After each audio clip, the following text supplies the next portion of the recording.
Durante esta sesión vamos a hablar acerca de la introducción a la interacción molecular planta-microorganismo patógeno. Para esto debemos reconocer, en primer lugar, que las plantas en efecto interaccionan con los microorganismos. Y hay diferentes tipos o naturalezas de interacciones donde encontramos las interacciones positivas, dentro de las cuales se encuentra el mutualismo y la simbiosis.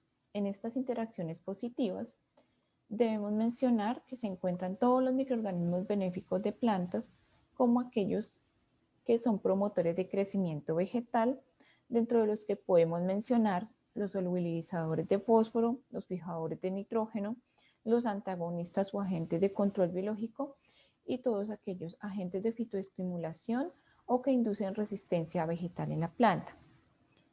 Por otro lado, tenemos interacciones de naturaleza neutra como el comensalismo, donde estos microorganismos pueden hacer parte del microbioma de la planta, pero no se encuentran interactuando ni positiva ni negativamente, no traen ni beneficios ni causan daños o efectos deleterios sobre la planta.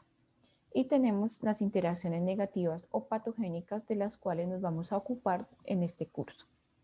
Estas interacciones, por supuesto, tienen que ver con los patógenos, los cuales pues, son microorganismos que causan enfermedad y los vamos a tratar durante todo el curso. Todas estas interacciones hacen parte o están inmersas dentro del microbioma de la planta, el cual está conformado por todos esos organismos y pues, principalmente microorganismos que interaccionan con la planta y están en cada uno de los órganos, como lo podemos observar en la figura. Tenemos acá la rizósfera, que es la zona del suelo, la cual está, en la cual están interaccionando diferentes microorganismos debido a los exudados radiculares que produce la planta. Tenemos acá la filósfera y el piloplano, que hacen parte pues, de las hojas de la planta. También tenemos la carpósfera, la cual corresponde al microbioma que hace parte del fruto y así sucesivamente. Los microorganismos con los que pueden interaccionar las plantas son bacterias, hongos o micetos, pero además de microorganismos, las plantas pueden interactuar con virus, protistas, algas y nematodos. Ya reconociendo que existen interacciones negativas entre plantas y microorganismos, debemos hablar de enfermedad. Usualmente el concepto de enfermedad en plantas es la desviación nociva del funcionamiento normal del proceso fisiológico. Entonces, cuando nosotros nos referimos a una planta enferma, como la que vemos en la figura, estamos hablando que esta planta tiene una o más de las funciones fisiológicas alteradas y por ende se altera su productividad en términos de disminución de rendimiento. Y todo esto se debe a la consecuencia de la infección de un organismo patógeno. En la figura podemos ver una planta enferma, la cual tiene un marchitamiento vascular, es una planta de banano, y ese marchitamiento es causado por un agente infeccioso denominado Fusarium oxysporum, forma especial cubensis. De esta manera, si nosotros observamos esta planta, debemos decir que las enfermedades se pueden expresar en síntomas, daños y desórdenes. Hay unos síntomas que son visuales, como los que estamos observando aquí, cuando nos referimos al marchitamiento, pero estos síntomas son síntomas morfológicos externos que se pueden observar a simple vista y son alteraciones de forma o estructura en respuesta a la presencia del agente causal. Pero también podemos tener unos síntomas histológicos o internos, los cuales van a estar ubicados en los tejidos y las células y no se pueden observar a simple vista, por lo cual debemos hacer cortes histológicos donde perfectamente los podemos observar. Y tenemos síntomas fisiológicos. Esos síntomas no se pueden observar, pero sí se pueden medir y son alteraciones en el funcionamiento de la planta.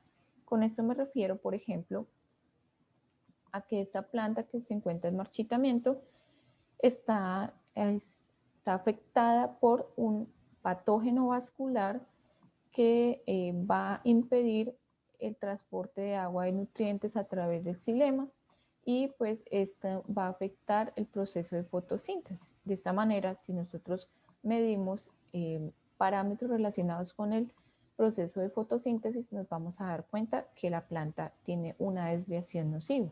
en su funcionamiento. Ya como tal, si nosotros podemos observar esos síntomas, debemos denominarlos síntomas morfológicos, y como para hacer un recorderis de estos síntomas, vamos a tener en cuenta que estos pueden ser necróticos, hipoplásticos o hiperplásticos. Cuando hablamos de síntomas necróticos, estamos hablando de aquellos que conducen a la degradación o muerte de los tejidos vegetales. Dentro de estos vamos a tener manchas necróticas, muerte descendentes, pudriciones, entre otros. Tenemos síntomas hipoplásticos, donde vamos a ver reducción en los índices de crecimiento, del tamaño de los órganos y pigmentación. Entonces vamos a encontrar el enanismo, los mosaicos, los moteados, la clorosis y la antocianogénesis. Tenemos también los síntomas hiperplásticos, que se deben o que están causando crecimiento excesivo de tejidos, órganos o acumulación de componentes celulares. Y vamos a ver síntomas como tumores, callos, enrollamientos y sarna. Ya para verlo más de manera gráfica, entonces traigo aquí unos ejemplos. Estos son unas manchas necróticas, las cuales tienen un halo clorótico, como se puede apreciar en la figura. Sin embargo, todas las manchas necróticas no tienen halo, pues esto va a depender del patosistema. Tenemos clorosis, que es este amarillamiento de las hojas. Tenemos pudriciones, las cuales pues son la degradación del tejido, especialmente tejidos carnosos o suculentos. Tenemos el secamiento, la momificación, los cancros, que son lesiones hundidas, las cuales son causadas en tallos, hojas y frutos. Tenemos el damping off, que es un necrosamiento a nivel del cuello del tallo de la planta.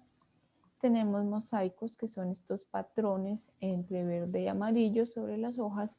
Tenemos gomosis, que es la secreción de algunos exudados en tejidos leñosos.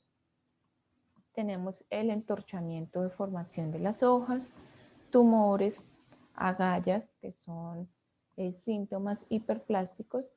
Tenemos la antocianescencia, que ya habíamos visto, que es una alteración en la pigmentación de las hojas debido a la ausencia o falta o disminución de producción de clorofilas. Tenemos enanismo, tenemos filodia, que es el reemplazo de órganos reproductivos por órganos vegetativos, en este caso hojas sobre frutos. Tenemos costra o sarna, que son lesiones corchosas, y tenemos deformaciones en frutos. En fin, hay una gran cantidad de síntomas, y todo esto va a depender de los patosistemas y hace parte del diagnóstico. Se puede observar más detalladamente en un curso de diagnóstico. Ya viendo cómo se puede ver la enfermedad, debemos decir algo muy importante. La enfermedad es la excepción en la interacción planta-microorganismo patógeno. Con esto me refiero a que las plantas en general en la naturaleza son resistentes a los patógenos. Esto lo vamos a ver muy detalladamente durante este curso. Y pues lo podemos apreciar en el triángulo de enfermedad.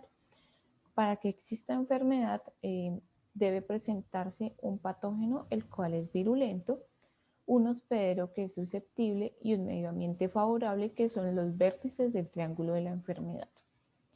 ¿Qué ocurre? Cuando tenemos un patógeno que no es virulento, no vamos a tener enfermedad. Cuando tenemos una planta resistente, tampoco vamos a tener enfermedad. Y cuando tenemos un ambiente que no es favorable para el desarrollo del microorganismo, tampoco vamos a tener enfermedad. Todo esto se suma a que la capacidad del patógeno para causar enfermedad en su hospedero es la excepción, pero no la regla. Y vamos a verlo durante todos los procesos moleculares que vamos a tener en cuenta durante este curso. Para esto vamos a tener en cuenta durante esta sesión unos conceptos básicos. Entonces, unos conceptos básicos en esta interacción desde el patógeno. Para definir patógeno, vamos a decir que es el organismo que puede causar enfermedad en la planta. De aquí viene la palabra patogenicidad, que es la capacidad de un organismo para infectar el hospedero y causar la enfermedad. Y patogénesis, que ya se refiere a los mecanismos biológicos que lideran el proceso de la enfermedad. Dentro de la patogenicidad vamos a mencionar el concepto de virulencia, que es el grado de patogenicidad y no deben ser confundidos. Es como el nivel o el grado de esa patogenicidad. Y dentro también de este concepto de patogenicidad vamos a tener los factores de patogenicidad, que son todos esos elementos esenciales para causar enfermedad y van a estar involucrados en las etapas iniciales del ciclo de patogenicidad. Para mencionar unos ejemplos, los hongos necrótrofos tienen como principales factores de patogenicidad las toxinas. Las bacterias necrótrofas tienen como principal factor de patogenicidad las enzimas degradadoras de la pared celular. Y pues vamos a ver a lo largo del curso cómo esos factores de patogenicidad van a cambiar dependiendo del tipo de microorganismo del cual estamos hablando. También tenemos unos factores de virulencia. Esos factores de virulencia no son esenciales y se refieren a cualquier adaptación que le permite al patógeno invadir al hospedero y evadir las defensas del mismo. De esta manera, dentro de esos factores de virulencia vamos a tener los efectores o proteínas efectoras. Por otro lado, dentro de estos conceptos tenemos el concepto del elicitor, que es una molécula del patógeno capaz de desencadenar una respuesta por parte del hospedero y lo vamos a tener en cuenta más adelante. Y tenemos el efector, que como lo mencioné puede ser un factor de virulencia y son proteínas del patógeno que están involucradas en el desarrollo de la enfermedad mediante la supresión de las defensas de la planta. A esos conceptos debemos sumar que el patógeno puede interaccionar con una planta hospedera o no hospedera. Cuando hablamos de plantas hospederas, nos estamos refiriendo a que el microorganismo ya se encuentra adaptado a esa especie o grupo de especies de plantas. En tanto, si hablamos de no hospederas, estamos hablando que el microorganismo no va a estar adaptado a una especie o grupo de especies de plantas. En este sentido, vamos a ver una respuesta de la planta si esta es un hospedero o no hospedero. Pero bueno, ahora preguntemos, ¿quiénes son los patógenos de las plantas? Entonces, patógenos tenemos los virus, que son agentes no vivos y principalmente se refieren a moléculas de ácidos nucleicos, las cuales están empaquetadas dentro de una cápside proteica, pero pues no son seres vivos. En este curso no nos vamos a referir a los virus, pero sí nos vamos a referir a los microorganismos que son patógenos de plantas, dentro de los cuales tenemos bacterias o micetos y hongos. También pueden ser patógenos de plantas algunos eucariotas como los protozoos y los nemátodos. Vamos a hablar en este curso un poco de los nemátodos, sin embargo no vamos a abordar mucho, pero lo que sí queremos observar es que los nemátodos también